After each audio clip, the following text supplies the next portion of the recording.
Arguably the best position battle we'll see this spring revolves around second base. So, who are the candidates? What are their expectations? And who wins the job?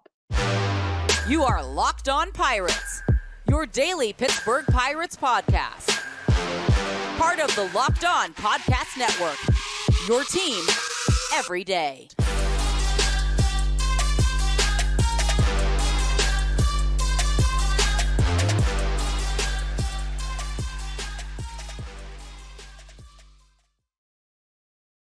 And welcome back, everybody, to the Locked On Pirates podcast here on the Locked On Podcast Network, where it's your team, your Pittsburgh Pirates every day. My name is Ethan Smith, your host of this wonderful show here on the Locked On Podcast Network, where I'm bringing you your news, analysis, opinions, and reactions to everything going on in the world of the Pittsburgh Pirates. And obviously, on today's show, we're talking about second base as the 2024 player preview series continues. Obviously, on tomorrow's show, we'll be talking all about O'Neal Cruz. On Monday's show with Gary, we'll be talking about Ke'Bryan Hayes. Then we'll be popping around the outfield and talking about some of the prospects that we will be looking at. And obviously, if anything happens from now until then, we'll be talking about that as well. Today's episode is brought to you by Game Time. More on them later. And on today's player preview series show, again, it's all about second base, a position group that I've highlighted a ton this offseason. And it's a position group that a lot of people were really looking at a lot because there's a lot of different options that the Pirates currently possess at this position. There's a lot of different guys that have a stake and a claim to this position. But ultimately, I think the biggest question is who wins it? What are the expectations and what can we expect from it? And you look at why this is a positional battle, it's for a pretty good reason. I mean, you have Liover Peguero, Ji-hwan, Nick Gonzales, and Jared Triolo, who can all stake a claim to the second base throne. And they've all done well in spurts at the major league level, and they all have some sort of upside, all being pretty young players. But I am going to start with Liover Peguero because I do think, as of right now, Liover Peguero is the front runner to play second base for the majority of the time for this Pittsburgh Pirates team. Now, he does also have the easiest path to winning this job, in my opinion, seeing as I think he's already listed as the starting second baseman. He's not listed anywhere officially, but that's what I would list him. So I'm not really burying the lead all that much on who's going to win the job. I do think it is going to be Peguero, but we're going to explain why throughout this entire episode and kind of highlight each option, what they have to offer, and why they could unseat Liover Peguero. Now, in 198 at-bats last year, Peguero hit 237 with a 654 OPS in his full-time debuts, things that you would obviously like to see improve and numbers you'd usually shy away from. He did hit 7 home runs, though, along with that, showcasing really a sense of power I don't think that a lot of us really expected from Liover Peguero upon his arrival, which is something that I thought was very interesting when he did get here because he was never, I mean, he hit home runs and he had power, but I don't think a lot of us ever really expected it would be something that would really translate to the big league level, and it did a little bit last year. Now, obviously, his improvements have to come from his high strikeout rate and just getting the bat off the ball quicker. Those are really the things that I think Liover Peguero needs to work on going into spring training and going into this year. He had a 31.5 strikeout rate last year and an 89.3 average exit velocity. So again, those are numbers that you would really like to see go down and up in the right directions because the strikeout rate is very concerning, and really you would like to see Peguero, especially with some of that power that he showed, kind of get the bat off the ball a little bit quicker. Now, in the grand scheme of things, let's just leave this here. Peguero is 23. And unlike these other options that I'm going to be mentioning throughout the show, who you all know, he doesn't have that same defensive versatility as the other three candidates. Yeah, he could slide over to shortstop if he needed to, but it's not exactly something that you would want to really see Peguero do. Now, when he does play second base, he's adequate enough defensively, but I also think offensively, he's shown the most upside of the group. And you may be thinking about a certain other player that we're going to talk about on the show, but I'll explain why I think Peguero has shown more upside. Because you even go back to Peguero's minor league time, and he had a career 755 OPS and hit the ball relatively well throughout the system, which is why I think he was ever up here in the first place. So he's going into his first full campaign this year, and it could allow him to actually get his feet under him. Now, Obviously, with this being a positional battle and stuff, I do think that some of these other guys are going to sprinkle in there at times. But you really want to look at it and say, okay, Peguero is the likely guy to start things off. And it's something that I think is the right thing to do. And if he can also continue to hit off speed well, which he did phenomenally at a 345 clip last year, he hit fastballs at 257. And if he can improve on hitting his breaking pitches, which he did at 150, then I think that'll be fine. Now, going back to his defense for a moment, he's also a passable defender at second base as well. He's not anybody that's going to be a lead and win a gold glove at second base. He had a negative 1 outs above average, which isn't absolutely horrible, but he did have an 87.7 arm strength metric last year, which was ranked very highly in Major League Baseball. Something to me that I think could create a very lethal double play combo with O'Neal Cruz, especially if O'Neal Cruz figures out that shortstop position. Fangraphs also has Peguero as their projected starter at second base, but it's not a done deal by any stretch. That's why we're doing the show. And that's really where I think that this whole conversation gets interesting, because I think most of you guys will also agree that Liover Peguero is the front runner as of right now. I think he is the guy that you're going to look at and say, yeah, he's the guy that's probably going to start at second base. And if he does do well there, then you can expect that he'll stay. But that's why these other options are still here. You have Ji-hwan, you have Nick Gonzales, you have Jared Triolo, who can all offer different things that could be helpful at second base. Obviously, with Ji-hwan, you have his speed, which we'll talk about. Gonzales does have that power element that he just needs to tap into. And Jared Triolo is an above average, potentially gold glove level defensive player. So you have different guys behind Liover Peguero that all do different things very well.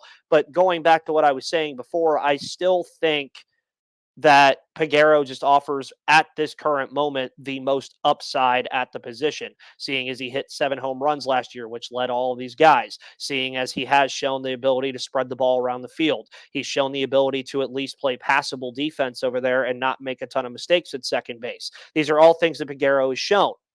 And if he goes into spring and shows these things again and shows that he can have that plus power and also be a passable defender and bring the contact up and bring the strikeout rate down, then I see no reason why Peguero would be unsat. And this isn't a bad thing for Pittsburgh at all to have this many options at the position. And yes, I know I'm going to mention it based off of rumors and lots of white noise that we heard on Twitter yesterday, which I kind of contributed to.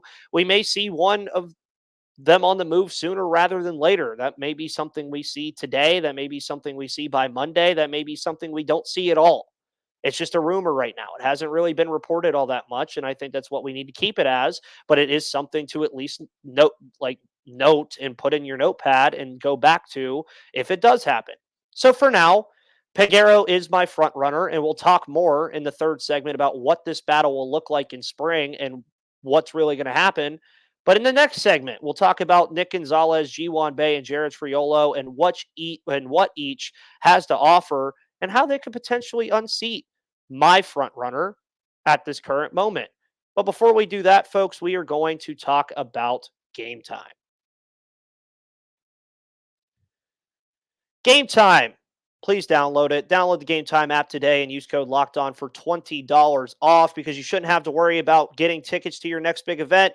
Game Time is a fast and easy way to buy tickets for all the sports, music, comedy, and theater events near you. And with killer last-minute deals, all-in prices, views from your seat, and their best price guarantee, Game Time takes the guesswork out of buying tickets. The Game Time guarantee, by the way, means you'll always get the best price. And if you find tickets in the same section and row for less, Game Time will credit you 110% of the difference. And they have deals on tickets right up to the start of the event and even an hour after it starts. It's the place to find last-minute seats. So download the Game Time app, create an account, and use code LOCKEDON for $20 off your first purchase. Terms apply. Again, create an account and redeem code LOCKEDON for $20 off, and download Game Time today. Last-minute tickets, lowest price, guaranteed. And Locked On has launched the first ever national sports 24/7 streaming channel on YouTube and is now available on Amazon Fire TV and the free Fire TV channels app. Locked On Sports Today is here for you 24/7, covering the top sports stories of the day with the local experts of Locked On, plus our national shows covering every league. So find Locked On Sports Today now available on the free Fire TV channels app.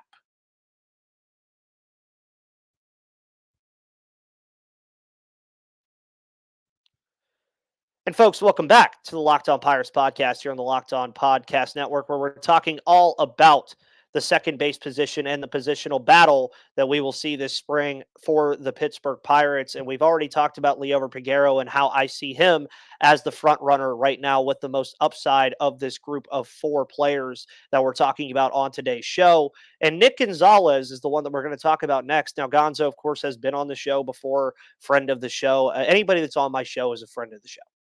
And for lack of a better word, I would say that Nick Gonzales has been very interesting in his time with Pittsburgh and in the system, because last year was Gonzo's much anticipated debut after being Ben Cherington's first draft selection in 2020. Obviously got drafted number 7 overall out of New Mexico State as one of the best pure hitters in that class. But that plus hit tool, it just did not show as much as we would have liked last year. Now, albeit again, it was his debut campaign. So I do think we have to have some patience here. But in 115 at-bats, Gonzo hit 209 and struggled all over the place. Especially scary was something that he just was praised for coming out of college, and something that he was praised for going into the minor league system was his scary 28.1% strikeout rate. Now, you may be thinking, Ethan, you just said that Peguero has like a 31.5 strikeout rate. So why is that as like much scarier than saying it about Peguero? Well, it's scary in both rights, but the only difference between Gonzales and Peguero in this mark was Peguero made up for that with home runs and a little bit of plus power, while Nick Gonzales did not. He only had 2 home runs last year and didn't even really come close to anything else. And he also hit like 209. It just was not a good year for Nick Gonzales at all. And I would say, even for Gonzales, even more concerning is his low 4.7 walk rate and his high 28.3% chase rate. And these are just things, again, that he wasn't known for in his collegiate time and through the system. It's just things that ultimately, whenever we looked at Nick Gonzales as a prospect and whenever he came into the system and started performing well, these are things that we just were not accustomed to with a guy like Nick Gonzales.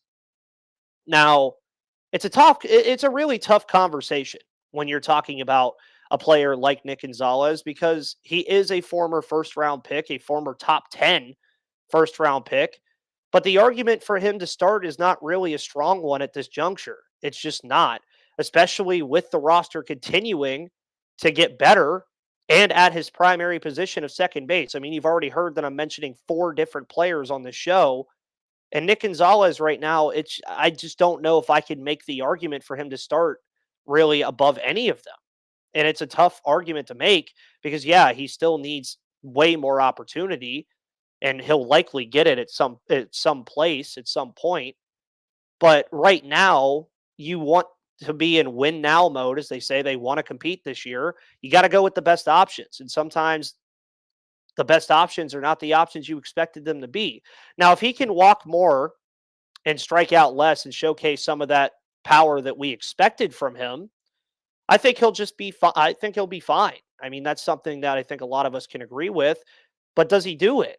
And I think what was the most concerning about the things I was looking at from Nick Gonzales when I was researching for the show is all of his expected rates hitting wise were lower than his actual slash statistics. That is never good. That is not good at all, because that basically entails a regression is going to happen and you don't want it to happen. So don't be surprised if Gonzo doesn't even break the opening day roster this season unless he shows massive improvements in spring. We'll talk about this a little bit more in the third segment as well. And then there's Ji-hwan Bae. And I want to preface this, as I'm talking about Bae right now, that this was recorded before any rumored deal was made that involves Ji-hwan Bae. Because yes, I know I already have posted about it on Twitter and I've been all over the place talking to Marlins fans about it. Yes, I know it is a possibility, but this was recorded before anything happens, if it does happen. He's an interesting case. Due one, to his defensive versatility between second base and the outfield, and the fact that he's an elite base runner and passable defender. And really, when you look at Ji-hwan and you watch him play, he's exactly the kind of player you expect him to be. You want him to be high contact, passable defense, have defensive versatility. It's what you want him to have. Now, of this group, Ji-hwan does have by far the most at bats of this group from last season at 334. So we do have more of an idea about who Bay is as a player. But I would also say, of the four, and this is a bold statement, I do think he has the lowest upside. Now, obviously, I think you can kind of flip Triolo and Gonzales there based off of what Triolo does this year. But I do think at this juncture and at this time, Ji-hwan of these four probably has the lowest upside. And the reason I don't place Bay as a front runner at second base is really, truthfully, I just think he's a more valuable outfielder than he is a second baseman. He had a 69th percentile arm strength last year. He has elite speed, so he'll be able to track any ball in the outfield at any outfield position. And he's shown signs that he can play second base, don't get me wrong. But his -2 outs above average at second base versus his +3 outs above average in center field last year would suggest he's more of an outfielder than anything. And he's not going to be playing shortstop, I don't think, unless he makes massive defensive improvements. And he does have the arm to do it. But at the end of the day, it's just not something that I see really for him playing second base all that much. And for the player that Ji-hwan is, you'd like to see his chase rate improve as well as his walk rate. So obviously that he can get on base more and use that elite speed, because when Ji-hwan was on the base path last year, folks, it was tormenting for opposing pitchers to have to worry about Ji-hwan over at first base or second base or wherever he was. So that's what he needs to focus on going into 2024. I think those are things that are very air apparent and clear for him. I think those are just things that would make him an overall better player, be it wherever he is. If it's in Pittsburgh, which he is right now at the time of recording, he is a Pittsburgh Pirate. So just preface that. He's a Pittsburgh Pirate for now as the time of I'm recording this. So those are the things that I'd like to see from Ji-hwan but I also don't want to really pencil him in it like at second base, just because I do think with that defensive versatility in the outfield, I do think he's more of an outfielder right now than he is a second baseman.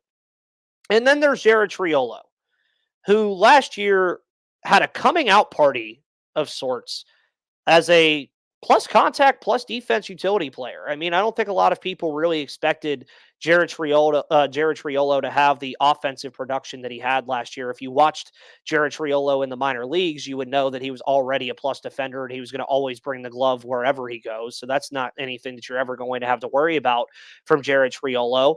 But I do expect that his offensive production won't be near what it was last year. And that's not necessarily a bad thing. His expected batting average last year was a 254 versus the 298 clip that he hit. And a 254 average for a defensive player of Triolo's caliber is just fine, especially for a guy that can play any infield spot that you need him to, with a 5 outs above average that proves that he's a fine defensive player. And we've already spoken about Triolo on this series. We spoke about it in the last 2024 player preview series with him potentially being a first base option alongside Rowdy Tellez. It's something that he did at the end of the year. And I said it on that show that it was no mistake that the Pirates wanted to see Jared Triolo get some major league innings in at first base. And he's shown he could play anywhere in the infield. Of course, the majority of the games he played last year were at third base in the absence of Ke'Bryan Hayes. But the second most that he had were played at second with 13, where he had a perfect fielding percentage. Now, all these things sound great, and it's like, okay, well, I would want this player to start. But due to his defensive versatility, I do think it would just make more sense that you'll see Triolo at second base. You will see him. But with Tellez needing a platoon partner at first base in all likelihood, just because I just don't think he's good defensively at all, and Ke'Bryan Hayes, of course, needing a backup, and even O'Neal Cruz really needing a backup, I think his defensive versatility really is just too good to waste at one position. But it does get interesting, though, if Peguero or Gonzales or Bay struggles at the position and Triolo is playing well. Because then I would expect that you would see extended stints at second base, but don't expect Triolo to be the full-time starter at the position unless injuries dictate that or unless struggles from other players dictate that. I just don't think that's really something for the Pirates that they really truly need to worry about because, I mean, he can play all four infield positions. And again, if he hits in that 250 range and he can play all four infield positions, perfectly fine with me, and especially if Peguero's playing well or Gonzo's playing well, because then you're talking playing with house money there with a guy like Jared Triolo. But with all that said, what's the outlook for this position? How can it be won, and who ultimately wins the job? We're going to talk about that in the final segment of today's episode of Locked On Pirates. But before we do that, we're going to talk about FanDuel.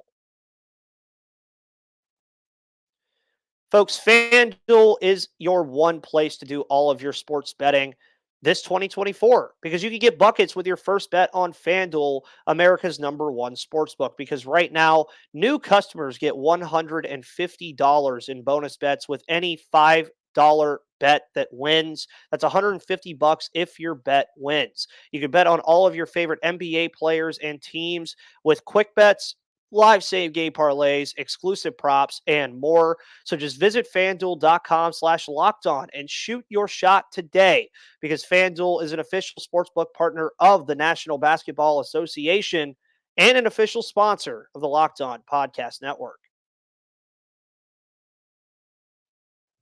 And folks, welcome back to the third and final segment of today's episode of Locked On Pirates. It's been a very fun episode today. It's been a fun couple of days being a Pirates fan. You guys really seem to eat up that live show that I did really well. So throughout the season, I might actually start making that a thing where we go live on a specific day and just talk about the Pirates and keep it very casual. That was a very casual, less structured show that we did. We obviously had Judd and Michael from Steel City Pirates on, so it seemed like you guys enjoyed that a ton. So I've mentioned 4 players that all have a claim to the second base spot. 2 of those, I would say, in Triolo and Bay, I think are likely out as the full-time starters at the position due to 1, their willingness, and 2, their performance to move around to other positions of need. Bay being, of course, an outfielder / second baseman, Triolo being everywhere in the infield. So that leaves right now Liover Peguero and Nick Gonzales, who, albeit are best of friends and basically grew up in this system together, being at each level pretty much together throughout the entirety of it, will have arguably the strongest position battle in spring this season. Now, we've seen a little bit more of Peguero than Nick Gonzales this far, and I think it's expected that we'll see both again this year. But what I really urge before I get into the rest of this, what I really urge Derek Shelton and the team to do this year is give these guys extended time. Give them extended opportunities. Say weeks rather than days. I don't want to see Peguero and obviously I know you're going to need rest days for these guys and everything like that over the course of 162 games. But I want to see Peguero be the starter for the first month and a half to 2 months of the year, with, say, Jared Triolo or Nick Gonzales sprinkling in on days off. Give these guys a full-blown chance. Because if you don't, then you don't truly, 1, let them get their feet under them, or 2, you don't get the sample size that you're truly looking for. And it gives longer looks at these young guys to see them over weeks at a time rather than days at a time. And it also gives them the opportunity to prove it on the field. You don't have to fabricate anything to the point where you're like, well, he only got this many at-bats and he only got this many at-bats, so we'd still like to see more. No. Give one of them a bunch of at-bats, probably Peguero to begin the year, in the first month and a half or 2 months, and evaluate it from there, because then you could say, okay, well, Peguero's been playing well, so we'll just keep him here. Or he's not playing well, so let's look at Nick Gonzales or Jared Triolo or Ji-hwan for the next 2 months. And there's nothing wrong with that, because then that doesn't mean you don't have to involve these guys, but you're at least giving them ample enough opportunity to prove themselves whichever direction that they want to go. Now, Peguero is projected to have a 79 WRC plus in 99 games, while Gonzo is projected to have a 64 WRC plus on 35 games. So I think it's clear who Fangraphs thinks gets more opportunities. And really the biggest thing with this second base positional battle that's very interesting now is that O'Neal Cruz is healthy. He's going to play shortstop. Last year, you had two positions where you could put these guys. You could have put, if O'Neal Cruz was injured, you could have put Peguero at second, Gonzo at short, or vice versa. And you could have got looks at them at the same time. You don't have that luxury this year. And thank God you don't have that luxury this year, because O'Neal Cruz is just a phenomenal baseball player that needs to be on the field for the Pittsburgh Pirates. And it limits the opportunities then to an extent, because you only have one place that they can play at second base. And I don't think Nick Gonzales has the versatility to really play anywhere else except maybe shortstop. Same thing with Peguero. I mean, maybe you could see Peguero play third, but that's it. You have Key Brian Hayes over there too. So it's starting to crunch down a little bit now. And again, as I mentioned earlier, this is a good problem. And if you also want to know as well, a few weeks ago, Jake Krause of MLB.com said that Peguero is the favorite to start at second base for the Pirates entering spring training. So for now, I think you can make out a pretty clear order, the pecking order of where these guys are. And I'd also say Peguero would have to do a lot of bad things to lose the job in spring, while Gonzales or the other candidates would have to do a ton of good things. So for now, it's Peguero's job to lose. I don't think anybody really is going to argue with that.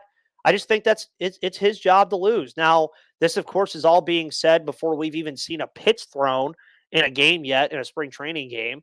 And tons of things can happen. But also, second base is only going to continue to get more packed in the future, folks. And I keep saying it about second base. I know, like, right now, we have to talk about now and what's here now. Termar's here now too, but he's not at the MLB level just yet. But he's not going to take that long to get up here. Termar Johnson is a phenomenal baseball player.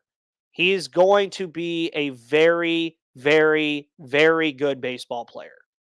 And when he does come up here, these options coming out of 2024 will likely still have their questions. But the picture will be painted a lot clearer. It's not going to be as blurry of a picture. But if the performance isn't adequate enough to validate keeping their spot, I mean, you're looking at a top 50 prospect in all of baseball waiting in the wings. So this position group is only going to continue to cluster. It's going to continue to get tighter. It's going to continue to see the opportunities not fill up as fast. And I think that's why Peguero has the leg up right now.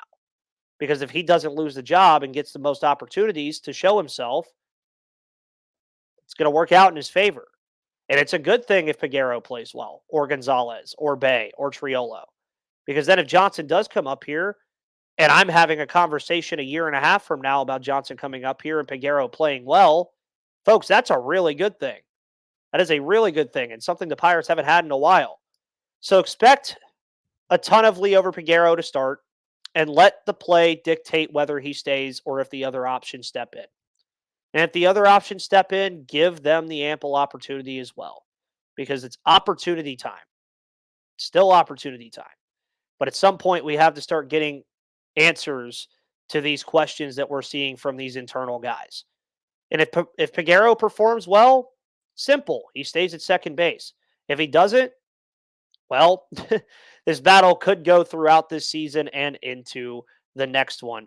Folks, thank you so much for tuning into the Locked On Pirates podcast here on the Locked On Podcast Network, where it's your team, your Pittsburgh Pirates every day. My name is Ethan Smith. You can follow me on Twitter right there at MVP_Ethan or at Locked On Pirates for all of your news, analysis, opinions, and reactions to everything going on in the world of the Pittsburgh Pirates. You can find this all the way everywhere. You can find it on Spotify, Odyssey, Google Play, YouTube, Apple Podcasts, or wherever you get your podcasts, because it is free and available. Folks, we will be back talking about O'Neal Cruz on tomorrow's 2024 Player Preview Series show on Friday. But until then, I'll see you on the flip side.